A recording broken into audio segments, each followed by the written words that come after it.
A continuación, les haré una breve exposición sobre el sistema inquisitivo. Espero esta pueda ser de su agrado.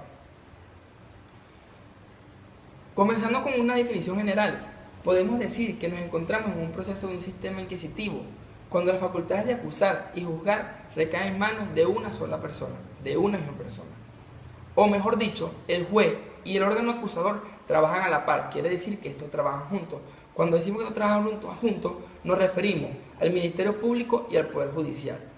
Esto quiere decir que el juez no es neutral, ya que su trabajo al mismo tiempo es acusar y no ser una especie de observador externo. La Inquisición. Cuando hablamos de la Inquisición, hablamos del sistema inquisitivo. A la fecha, ha funcionado entre comillas en varios países que tienen como raíces jurídicas el derecho romano germánico. Históricamente, este nace conociéndose como la Inquisición, la antigua forma de juzgar en el derecho canónico. Esta fue creada en la Edad Media y que se extendería por toda Europa. El Estado y la Iglesia eran uno solo, estos estaban juntos, y juntos regulaban al hombre de la época. Históricamente, este se utilizaba también en el nombre del derecho eclesiástico. Cuando hablamos del derecho eclesiástico, este quiere decir que el cual, hoy por hoy, la rama del derecho canónico son normas del derecho eclesiástico provenientes del derecho estatal. Cuando hablamos del derecho eclesiástico, se nos vienen a cabo varios sistemas. Son varios, los podemos enumerar del 1 al 4, o A, B, C, D. Los sistemas procesales son, el primero, el sistema acusatorio. Este nos quiere decir que el órgano jurisdiccional se activa siempre ante la acusación de un órgano de una persona. Esto es, se acciona motivando al poder jurisdiccional. ¿Para qué? Para que actúe ante la puesta en peligro del bien jurídico legalmente protegido. El segundo podría ser el sistema inquisitivo. No podría ser, es el sistema inquisitivo. Este nos dice que es el propio órgano jurisdiccional que toma la iniciativa para originar el proceso penal ante la puesta en peligro de un bien jurídico legalmente protegido. Es decir, este actúa de oficio y el proceso penal es excesivamente formal, riguroso y no público. El tercero es el sistema mixto. Este se conjuga tanto el sistema acusatorio como el sistema inquisitivo. El proceso penal tiene dos etapas. Una es la instrucción y el otro es el juicio oral. La primera es acompañada por la primera, cuando hablamos de la instrucción, es el sistema inquisitivo, que es la investigación. Y el segundo es el sistema oral o juzgamiento, que este es el sistema acusatorio. Por último tenemos el sistema acusatorio modernizado. Este nos quiere decir que el órgano jurisdiccional se activa ante la acusación de un ente ajeno o la administración judicial. Al producirse un delito, el Ministerio Público está a cargo de la etapa de la investigación. Bueno, buenas tardes, mi nombre es Edimar López. Yo les vengo a hablar sobre las diferencias entre el sistema inquisitivo y el sistema acusatorio. Para comenzar les voy a dar un breve concepto de lo que es el sistema inquisitivo y el sistema acusatorio.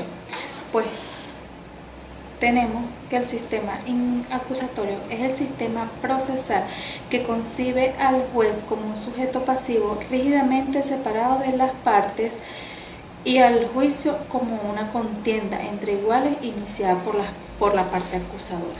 El sistema inquisitivo no es más que un procedimiento escrito basado en la desconfianza del juez. El juez en el proceso inquisitivo es el único encargado de administrar la justicia. Se encarga de la fase de acusación y de la fase de ejecución. Pues tenemos una serie de diferencias entre el sistema acusatorio y el inquisitivo. En el sistema del proceso penal acusatorio se suele distinguir del inquisitivo por: primero, en el inquisitivo el juez tiene la función de investigar, causar y juzgar a una persona que se supone que haya cometido algún delito, que se supone que es el responsable. El mismo juez tiene la función de comenzar el proceso de investigación hasta culminarlo con una sentencia definitivamente firme. En el proceso acusatorio es diferente. El juez solamente se encarga de dictar la sentencia de la parte de la culpabilidad de las personas. Pues tenemos que en el sistema acusatorio el juez trabaja en conjunto con el Ministerio Público y con la parte de policía. Pues, sin embargo, en el sistema acusatorio estas tres funciones están divididas. La investigación y acusación va a correr a causa del Ministerio Público y de la parte de la policía. Y la acusación le corresponde al juez. Pues tenemos otra diferencia entre en el sistema inquisitivo. Está basado en el principio de la desconfianza. Por esto es que todo el procedimiento se lleva escrito en folios, en hojas, todo queda ahí plasmado. Y en el sistema acusatorio es más rápido, más eficaz, inmediatez. Se pueden utilizar medios electrónicos, medios probatorios para llevar a cabo el proceso penal. Pues tenemos que el proceso acusatorio está basado en la oralidad, la rapidez, la inmediatez, la confianza, a través del cual se promueven pruebas. En el sistema inquisitivo es normal que el juez delegue funciones auxiliares a funcionarios públicos para que inicien las respectivas averiguaciones. En el sistema inquisitivo no es así, es el juez el que realiza todo tipo de investigación y proceso. El proceso inquisitivo está orientado a la sanción, mientras que el sistema acusatorio se puede llegar a un acuerdo, se puede llevar a una reparación del daño causado.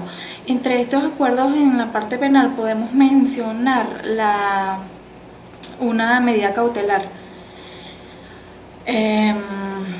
Para concluir, les puedo decir que el sistema acusatorio es mucho más moderno que el sistema inquisitivo, y el sistema acusatorio es el que usamos nosotros acá en Venezuela en vista de la rapidez, la tecnología y la fluidez del sistema, la fluidez del programa, el proceso final. Eso es todo, muchas gracias.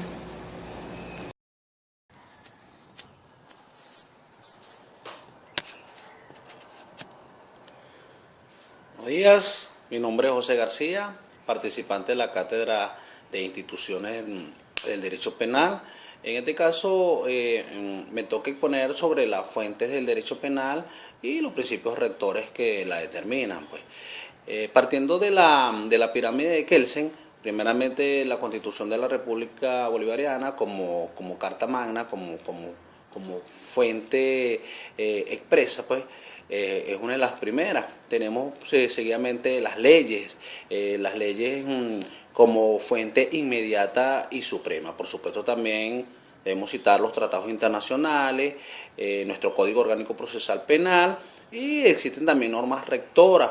Entre ellas tenemos la doctrina como norma no obligatoria, secundaria, y como punto referencial para este tipo de procesos. De igual manera se tiene la costumbre, un modo habitual de hacer las cosas, pero que en ningún momento debe ir foránea, o debe estar lejana a lo que es la figura de la ley. Tenemos también las jurisprudencias, que son las sentencias debidamente tomadas por los tribunales y que se computan como cosas juzgadas.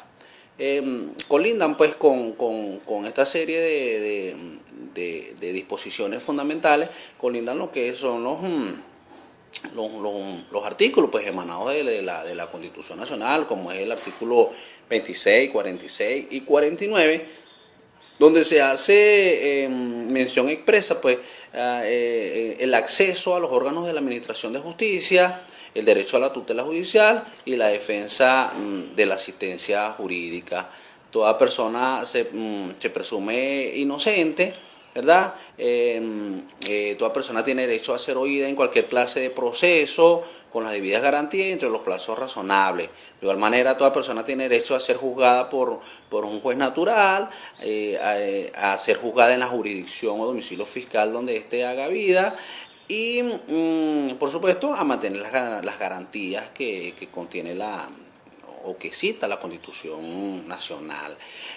La Constitución Nacional también hace caso expreso pues a que sencillamente debe respetarse la integridad física, psicológica, mental en este caso del justiciable. Pues ninguna persona puede ser obligada a declararse culpable o a declarar en contra de sí misma en algún tipo de juicio. La confesión es válida siempre y cuando no se entrevea la figura de la coacción.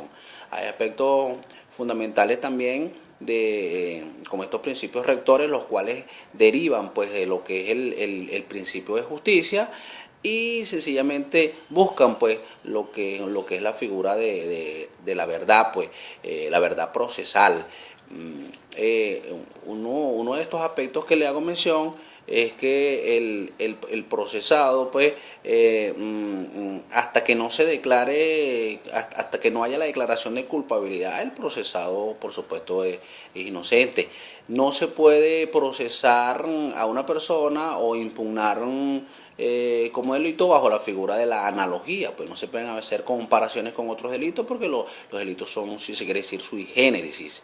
Y finalmente puedo acotar que para que un delito sea sancionado como tal, el delito tiene que estar contenido en ley. Bueno, sin más que acotar, muchas gracias. María Alejandra Cordero, participante de la sección de instituciones del proceso penal. En este momento vamos a hablar sobre los principios y garantías que son establecidos en el Código Procesal Penal en cuanto a los principios y garantías para el proceso. Comenzando con el artículo número 1, el juicio previo y el debido proceso, en el cual establece que nadie podrá ser condenado ni juzgado sin un juicio previo, oral y público, realizado sin dilaciones indebidas, sin formalismo ni reposiciones inútiles por parte del juez o de la jueza o con un tribunal imparcial, y con salvaguarda de todos los derechos y garantías previstos por el debido proceso que están establecidos en la Constitución de la República Bolivariana de Venezuela.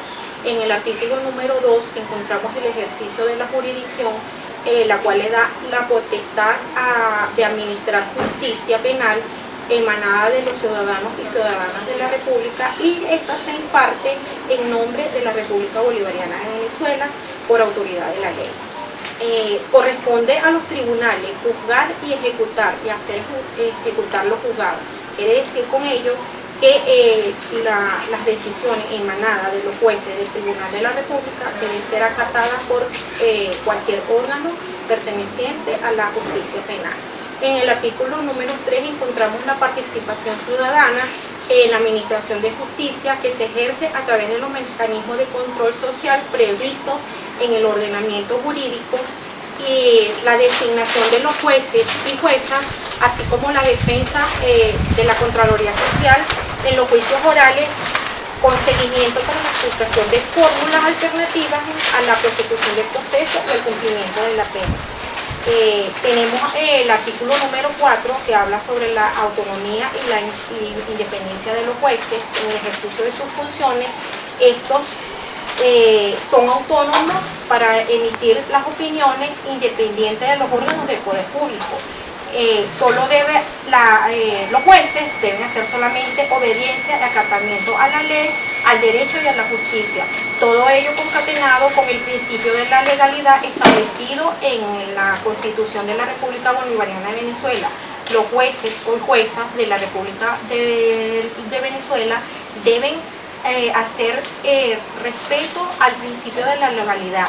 Todas sus decisiones deben estar apegadas a la norma jurídica suprema, en este caso la Constitución de la República.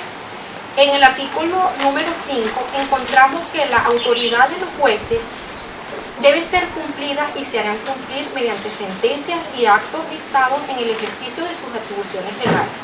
En caso de desacato de estas decisiones o desobediencia a la autoridad o el cumplimiento de su orden judicial, se debe tomar medida por parte de los tribunales para ejercer acciones que coincidan con las disposiciones que han sido emanadas por estos jueces. El artículo número 6 nos hace mención sobre la obligación de los jueces para decidir. No podrán abstenerse de decidir sobre pretexto de silencio, contradicción, deficiencia, oscuridad o ambigüedad en los términos de la ley, ni retardar indebidamente ninguna decisión, y si lo hicieren incurrirán en denegación de justicia. Este principio es muy importante debido a que los jueces están obligados a dar respuesta y tutela judicial efectiva a las solicitudes demandadas por los interesados. El juez o juez natural, ubicado en el artículo 7, implica ser juzgado por tribunales competentes para conocer el asunto. Ellos deben ser independientes e imparciales, establecidos con anterioridad. Es decir, que una persona no podrá ser procesada por tribunales de excepción o comisiones creadas para tal efecto. Decidido en todo caso conocerse la identidad del juzgador. Todo procesado tiene el derecho de conocer qué persona, qué juez o jueza va a emitir la decisión de su caso. El artículo número 8 nos hace mención a la presunción de inocencia, en el cual cualquiera a quien se le impute la comisión de un hecho punible tiene derecho a que se le presuma inocente y a que se le trate como tal, mientras no se establezca por parte del órgano competente la culpabilidad mediante una sentencia firme. Es decir, durante todo el proceso, la persona, mientras no, mediante las pruebas y el proceso que sea llevado en los tribunales, debe ser tratada como una persona inocente mediante el proceso, y hasta que no se establezca su culpabilidad debe ser tratada como tal. En el artículo número 9 hacemos afirmación de la libertad, la cual,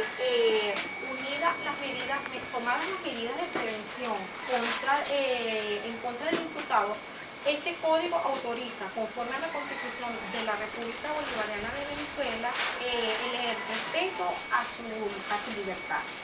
El artículo número 10 hace mención al respeto a la dignidad humana, estableciendo que en el proceso penal toda persona debe ser tratada con el debido respeto a la dignidad inherente al ser humano, con protección de los derechos que derivan de la Constitución, y podrá exigir de la autoridad que la requiera su comparecencia al derecho de estar acompañado de un abogado de su confianza. Este abogado lo ayudará al trámite del proceso sobre el cual se le imputa. El artículo número 11 hace titularidad de la acción penal, estableciendo que la acción penal corresponde al Estado a través del Ministerio Público, quien está obligado a ejercerla, salvo las excepciones legales establecidas en la Constitución de la República Bolivariana de Venezuela. El artículo número 12 hace mención a la defensa e igualdad entre las partes.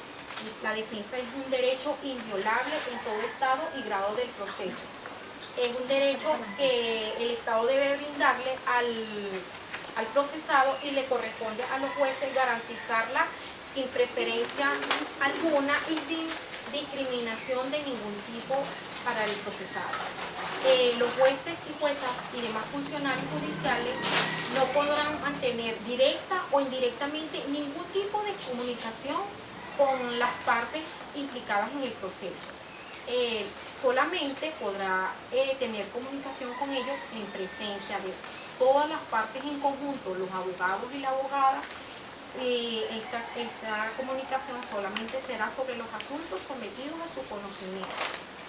El artículo número 13 habla sobre la finalidad del proceso, estableciendo que como fin primordial del proceso la verdad de los hechos, solamente por vía jurídica, y la justicia. En la aplicación de este derecho, esta finalidad debe atenerse el juez o la jueza a tomar una decisión imparcial. Del artículo 14 al 23 hablamos sobre los principios procesales establecidos en el Código Orgánico Procesal, teniendo como primer principio el principio de oralidad. Establece que el juicio será oral y solo se apresarán las pruebas incorporadas en la audiencia, conforme a la disposición de este mismo código como lo establece. El artículo número 15 nos hace mención al principio de publicidad. El juicio tendrá que ser público, oral, salvo excepciones que la misma ley establece. ¿Qué excepciones pueden ser estas? Cuando el testigo, el acusado o cualquiera de las partes haga mención a que preferiría que el juicio se hiciera de manera privada, esto conforme a disposiciones que haga la misma ley. El principio establecido en el artículo número 16 nos habla sobre el principio de inmediación. Este principio nos hace saber que los jueces y juezas que han de pronunciar la sentencia deben presenciar de forma ininterrumpida el debate y la incorporación de las pruebas que se hacen en el proceso se obtienen de forma pertinente, legal, y que ellas llevarán al convencimiento del juez.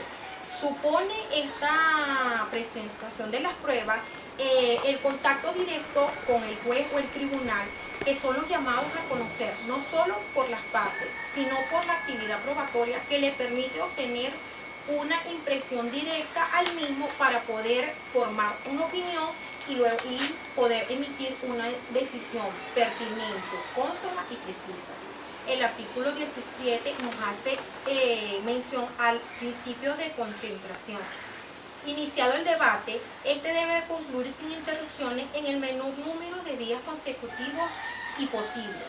Esto se lleva para evitar retardos en el proceso penal, evitar la demora de la decisión, y la misma consiste en el examen de la causa, que debe realizarse en un periodo único que se desarrolle en una audiencia o en pocas audiencias. Si es necesario la realización de otras audiencias, debe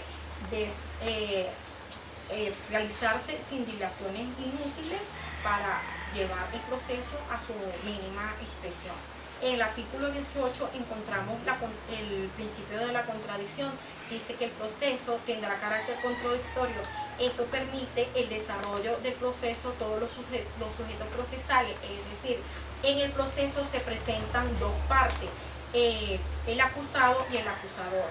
Sin estas partes no podría darse un proceso, debido a que con una sola de las partes no se llamaría proceso penal. Tienen que estar presentes ambas partes para que pueda ser llevado el proceso. En el artículo 19 hacemos mención al control de la constitucionalidad. Corresponde al juez y a los jueces velar porque todas las normas o los procesos que se apliquen al proceso no deben coligar con la norma suprema que está establecida en la Constitución de la República Bolivariana de Venezuela. Finalmente tenemos la persecución establecida en el artículo 20, dice que nadie debe ser perseguido o perseguida formalmente más de una sola vez por un mismo hecho. ¿Qué quiere decir eso? Una persona no puede ser juzgada doblemente por un mismo hecho. ¿Cuándo será admisible una nueva persecución penal? Cuando la primera fue negada ante un tribunal incompetente, que es el motivo que haya concluido el proceso. Cuando la primera fue desestimada por derecho en su promoción o en su ejercicio. Es una garantía que la Constitución establece, que impide ser juzgado más de una vez por un mismo hecho. Finalmente tenemos la cosa juzgada.